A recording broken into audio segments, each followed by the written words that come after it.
Picture this. Hell Creek, 66 million years ago. In the scene on screen, a tyrannosaur pushes out of the greenery, and the ground feels like it's thumping under your boots. It locks onto a low, wide shape, half hidden in the brush. Most prey bolts. This one doesn't. Meet Ankylosaurus magniventris. Not a rock with legs, a purpose-built fortress. Armor on the outside, shock absorption underneath, and a skull built like a bunker. Today we're going to unpack three things, like the graphic you're seeing now. How its armor works as a layered composite, what the tail club can really deliver. Published estimates range from the thousands of newtons up to around 14,000 for the biggest clubs. And what's going on inside that armored head. And by the end, we'll come back to the big question. Could this biological tank actually snap a T-Rex leg, or at least make it regret stepping in close? But first, the battlefield. In Hell Creek, tyrannosaurs weren't just movie monsters. Look at that skeleton on screen. They were part of the everyday risk. One detailed Hell Creek dinosaur census even puts Tyrannosaurus at about a quarter of the large-bodied dinosaur skeletons in that dataset, while Ankylosaurus shows up at about 1%. That imbalance matters. And we know tyrannosaurs didn't only scavenge. There's a fossil case where a tyrannosaur tooth fragment is embedded in a hadrosaur tail vertebra, and the bone healed around it. That animal was alive long enough to start repairing the damage. So if you're a slow, mostly solitary herbivore in a place like this, you don't just need to endure. You need a deterrent. Something that makes a predator reconsider the next step. Let's kill the biggest myth right now. Ankylosaurus wasn't wearing a turtle shell. But it looks like one. It functions like one. What's the real difference? A turtle shell is part of the skeleton. Ribs and vertebrae broaden and fuse into a bony box. Ankylosaurus is different.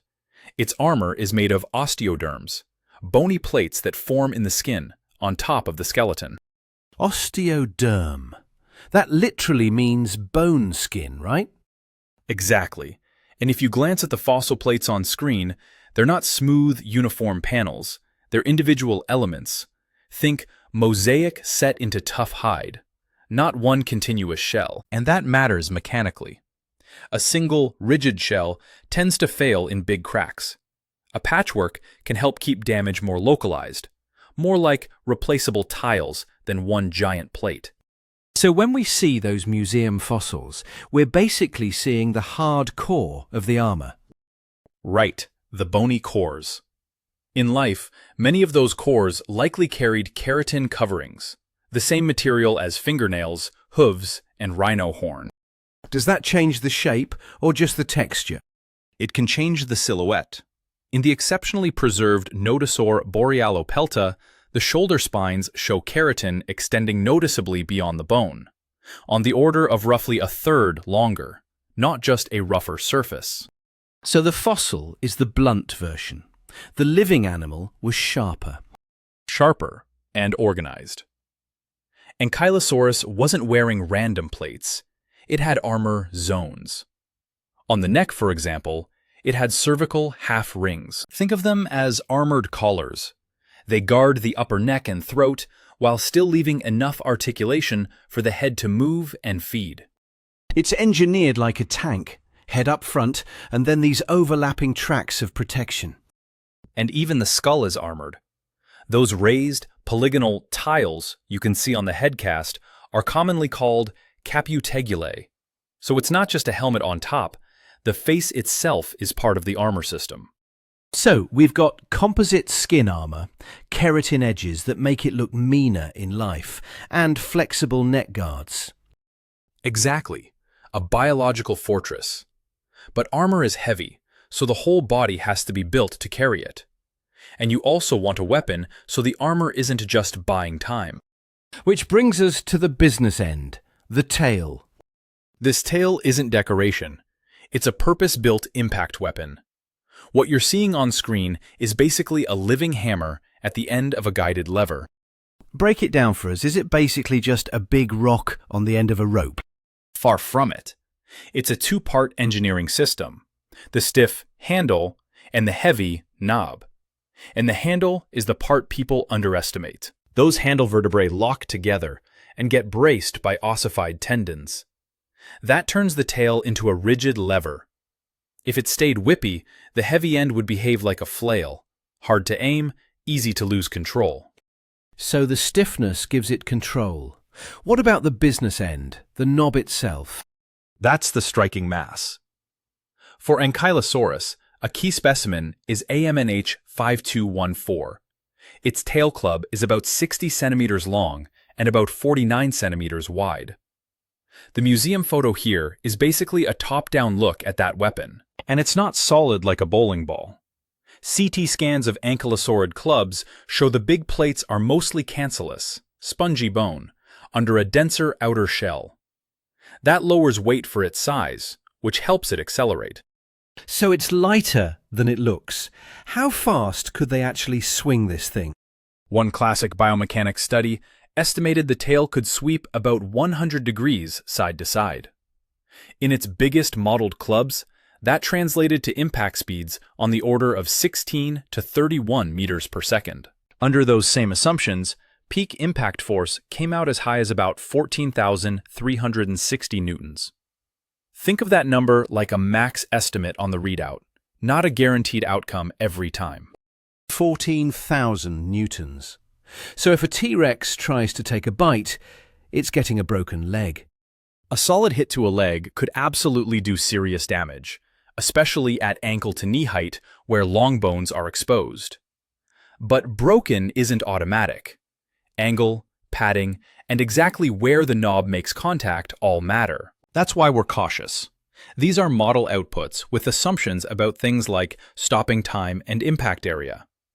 A glancing blow spreads the load and might leave bruising or localized damage rather than a clean fracture. Still, it seems like the ultimate anti-predator weapon. That's the classic view, but there's a twist. A 2022 study on the ankylosaurid zool found healed damage concentrated on the flanks, right around the hips. Exactly the kind of place you'd expect to get hit in a side-on tail strike. That pattern fits intraspecific combat. Ankylosaurs clubbing each other, not just fending off predators. It's strong evidence for sparring behavior, even if we can't say what the rules of the fight were. So the tank was built for civil war. Call it rivalry, with a side benefit. A weapon that settles disputes with your own kind can still discourage a predator. And the evidence keeps moving. In April 2025, researchers described three-toed ankylosaurid trackways in Canada. Track evidence hinting tail-clubbed ankylosaurs were present, where the bones haven't filled in the story yet. We've talked about the armor and the bone-breaking tail, but we have to remember something important.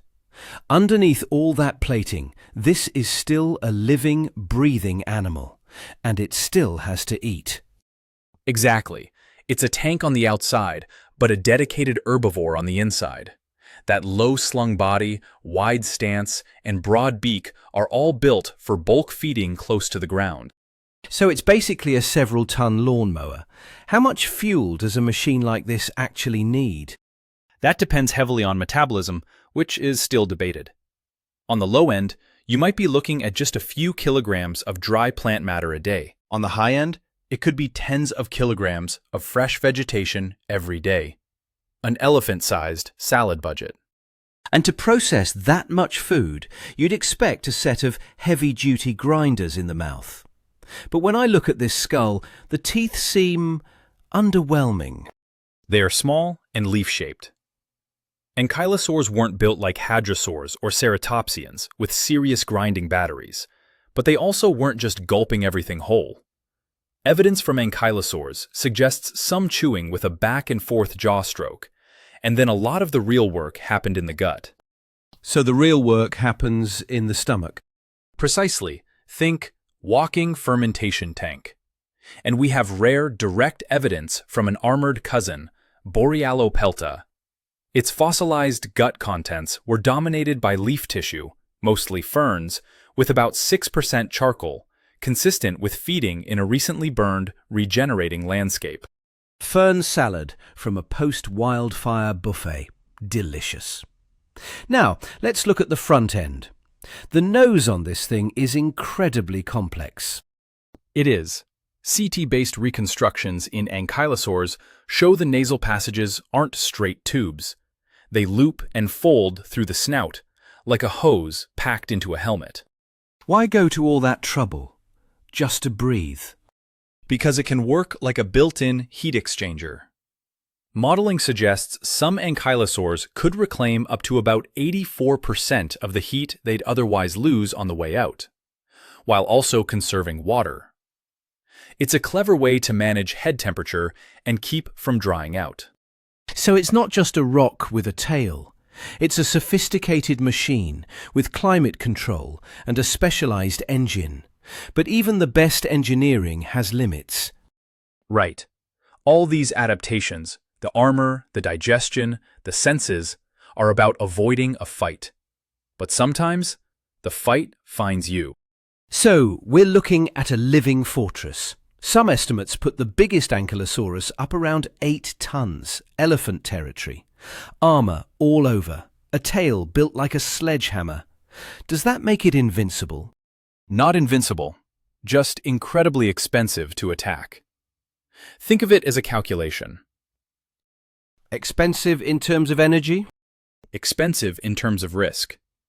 Biomechanical estimates for the biggest ankylosaurid tail clubs land in the roughly 7,000 to 14,000 Newton range, enough to break bone. And while adult T-Rex bite force estimates can be higher than that, the point is what you're seeing on screen. This animal can deliver serious damage right where a predator has to commit. So if the predator lunges and mistimes it, it risks taking a club to the shin or ankle, maybe a fracture. That's a high-stakes gamble. Exactly. And here's the twist. Evidence suggests the club wasn't only for predators. Wait, so the weapon wasn't just for T-Rex? Likely not. A 2022 study of the ankylosaur Zool found healed injuries concentrated on the flanks near the hips, consistent with repeated side impact strikes. So the scene on screen isn't just Hollywood. These clubs may have been used against rivals, too. It really is a multi-layered defense system. Right. Layer 1 is armor that makes teeth slip and skitter. Layer 2 is the low, wide build. It's difficult to tip or control. And layer 3 is the club, a no-go zone at ankle height. Precisely. And that's what the blueprint on screen is capturing. And in its ecosystem, the pressure was real. Late 2025 studies have revived the case that Nanotyrannus may have been a distinct tyrannosaur living alongside T-Rex, though not everyone agrees. So deterrence against big theropods may have mattered more than we used to think. So the danger was everywhere, but the strategy stayed the same. Evolution doesn't build perfection, it builds good enough. And Ankylosaurus was good enough to make a predator look for an easier meal. So what's the final verdict? It wasn't the brawler looking for a fight, it was a deterrent. A fortress isn't aggressive, it's just not worth it. And as you look at the skeleton on screen, you can see why. Thanks for watching.